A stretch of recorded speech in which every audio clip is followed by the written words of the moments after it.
yurmegen yurmina emo jokki mo soggande makuji nelaɗo ko nelaɗo maaki kon fi rerɗingol immagol jemma juula naafugol jemma ngol o yewti en makuji nelaɗo buyi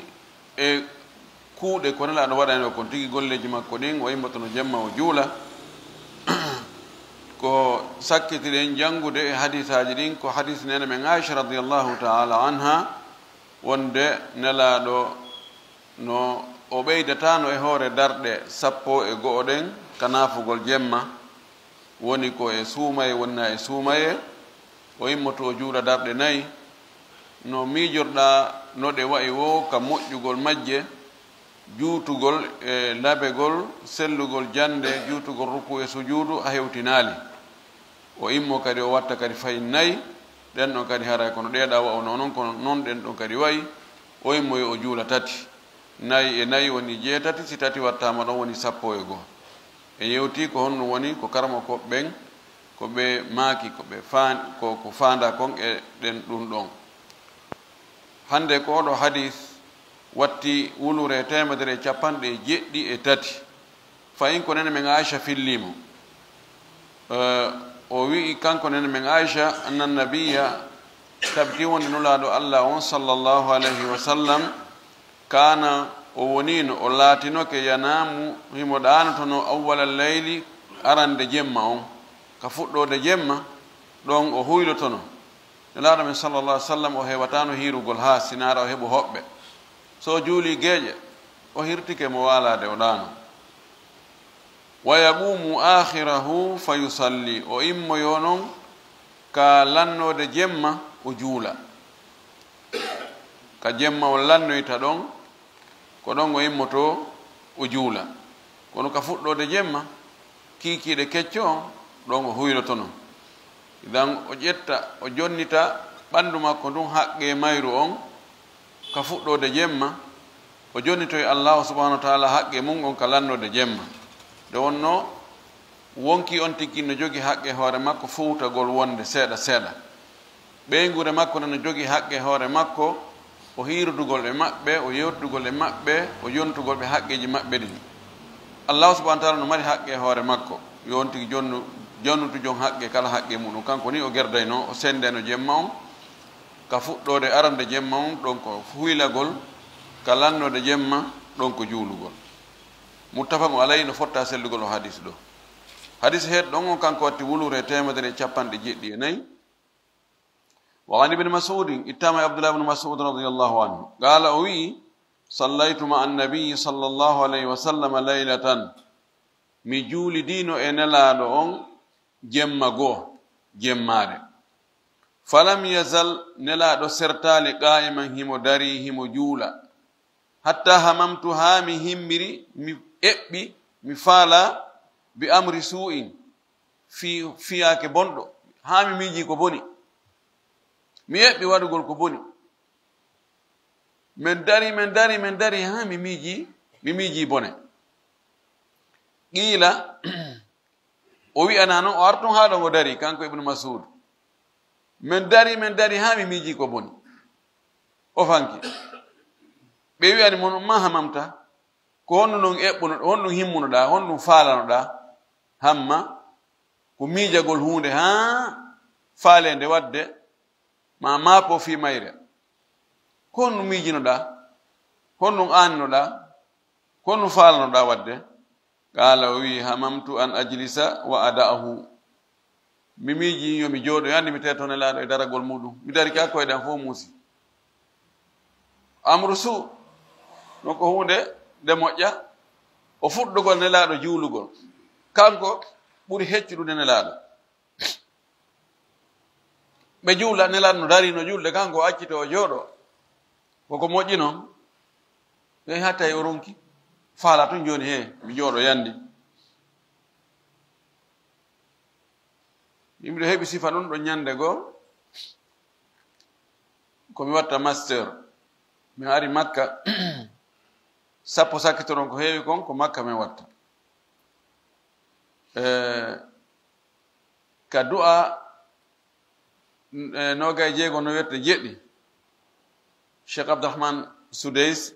o du'i ko yaata fayda 45 minutes yeyi ha mi acci yaade jooɗo yandi il faut kiti jooɗagol tawi mawɗo pakistanejo no yeeso o mawɗo ka immagol ko yimɓe ɓe wondi ɓen immintamo daro mi waɗi nigitande mi tawi o mawɗo no dari no leera minni mi maayidama o mawɗo ɗo ko fanɗi o ko fanɗi o ko tele nduuɓi jeetati ha 9 o no dari min mi suka mi heɓaali 9 on tumade mi timmini haali 5 ta ko min jooɗoto hamamtu ɓe amri suu'i kono miɗa ɗo mi kadi mi wakkili mi courage yande kadi ronkere ɗuma foppo iwi idan ko ɗum ɗo abdoullah ibne masud o heɓuno o wi mi himmi mi faala wuri jooɗagol mi accamo ɗon kanko e mo dari muttafaqun alay mi fotta e sellugol oɗo hadis ɗum ɗo holli nela sallah sallam ka naafilo makko jemma o juutina no moƴƴi hadis heɗɗo on kanko watti wulure 175 wa an hudhaifata ittama e hudhaifata ibnul yaman oɗo woni sahibu sirri nabi sallllahu alayhi wa sallam qala hudhaifa wi sallaytu ma annabiyi sallllahu alayhi wa sallam dhata laylatin mi juulidi e nelaɗo jemmare goo e nder jemmaje ɗen jemmare goo min e nelaɗo min juulidi faftataha albagarata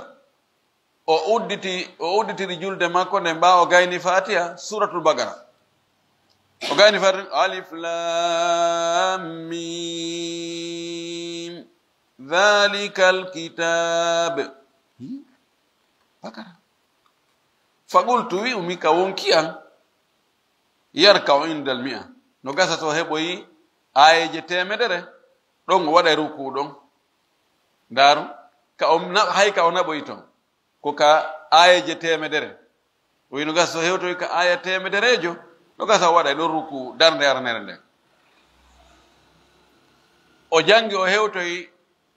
on aya wattuɗo 100 summa mada o feƴƴi inni ɗo kadi ɓe daraki ɗo ɓe feƴƴi faqultu wimi yusalli biha fi raka'atin no gasa o juulira suratul bagara on darde nde no gasa fewtoyi ka lannode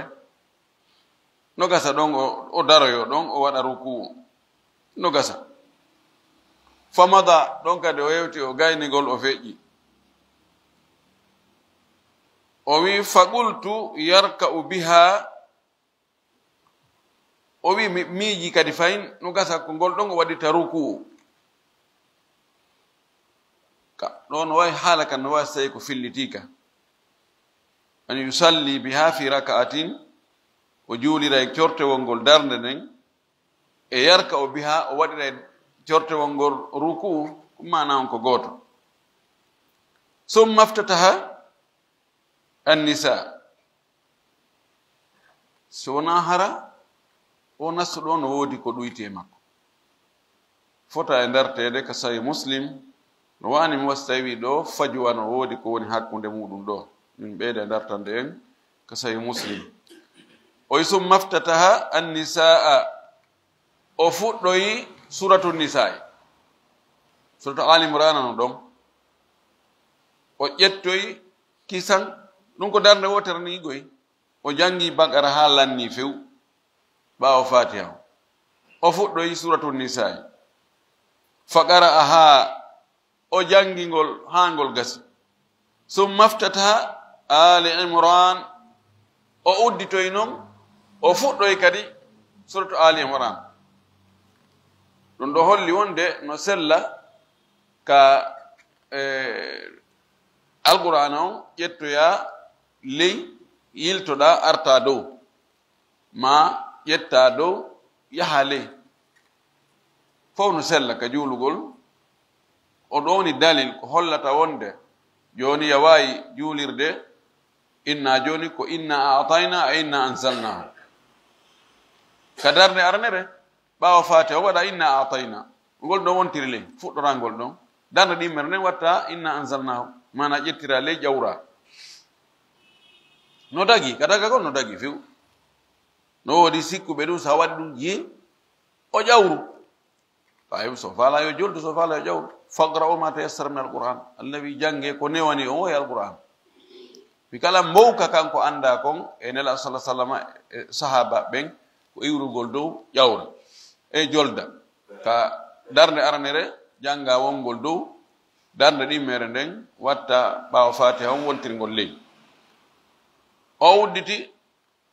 suratu ali imran fa qara'aha o jangingol mana mum ko fameten ɗo o jangingol fuu e hoore yaqra'u himo janga mutarassilan ko o daasuɗo tarassul ko jangirgol doy na mer alhamdulillah na ɗum dey ko doy mutarassil tarassal ya akhi waɗu doy si goɗɗo waɗa bigi baga bigi ya akhi tarassal at tarassulu ko waɗugol doy hara hawjali waɗali bigi baga o wi idha marra bi ayatin fiha tasbihun sabbaha si o rewoyi e aya no e aya ɗon fi subbihinagol yusabbihuna allah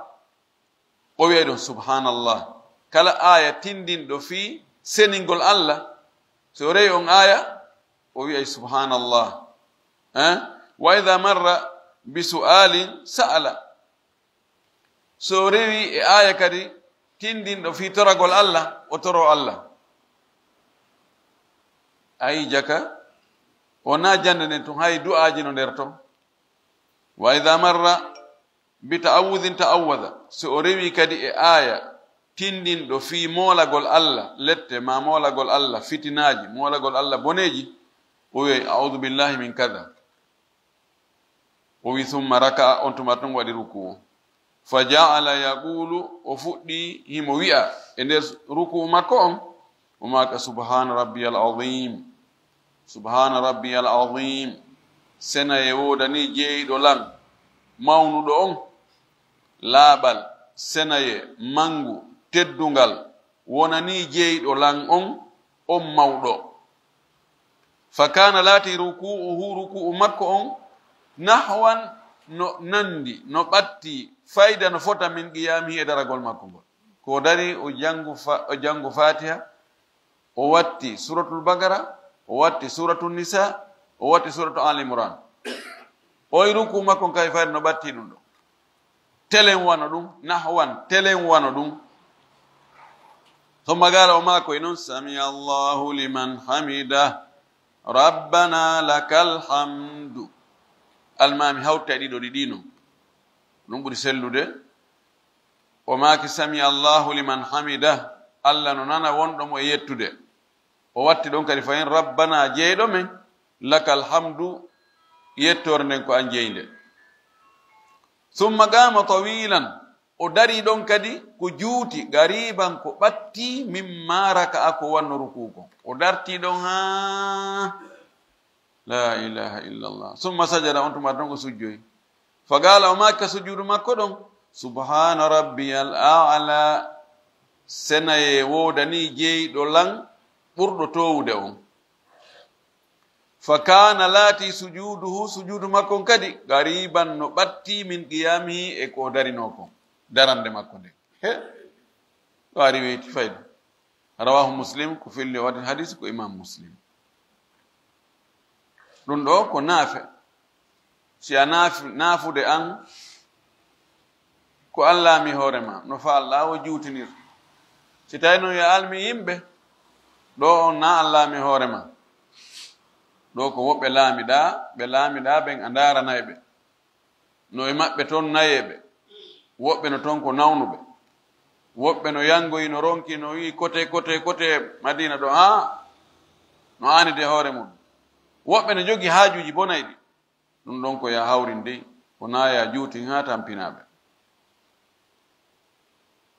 hadis heɗɗon kanko watti wulure 117 wa an jabirin ittama jabir bin abdillah radiyallahu anhuma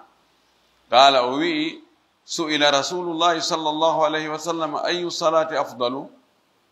nelaɗo landa goɗɗo landillaɗo ene nelaɗo julde nden fof ko honde ɓuri moƴƴude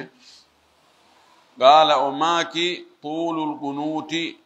ko julde nde tawata daragol ngol no juuti e mum ko julde juutinande daragol ngol e mum ko nden ɓuri moƴƴude rawahu Muslim. Almuradu bil gunuti alqiyam, o wi ko fanda e gunuto on ɗo ko daragol. Wa qumu lillahi ganitina, gunutu no firta deƴƴugol,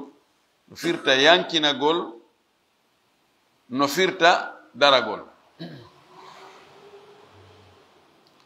Idan juutingol daragol ngol,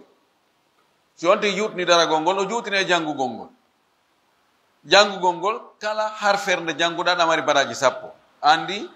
ɗum ɗon no jogii ɓural ɓay alqur'anan ko jangete wo ka julde ko ka on tigi dari ɗon. Simo wadde ruku ma simo waɗi sujudu himo haɗa jangol alqur'ana ɗon. Simo jooɗi hakkunde sujudeje ɗe ɗin no woodi ko jangata ɗon du'a. Simo jooɗi fi tayyagol ko tayya o jangata. Idan ala ko jangete ko mari baraji hewti alqur'an. Ɗum waɗi julde nde tawata jangugol ngol no juuti e mayre ko nden ɗon ɓuri moƴƴude edi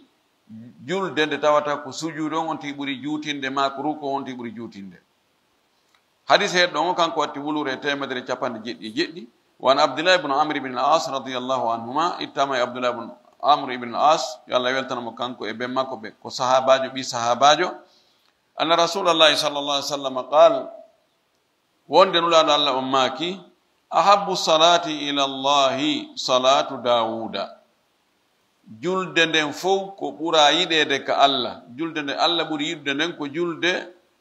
annabi Dawuda nden, ma julde sifa ko annabi Dawuda juulayno kon.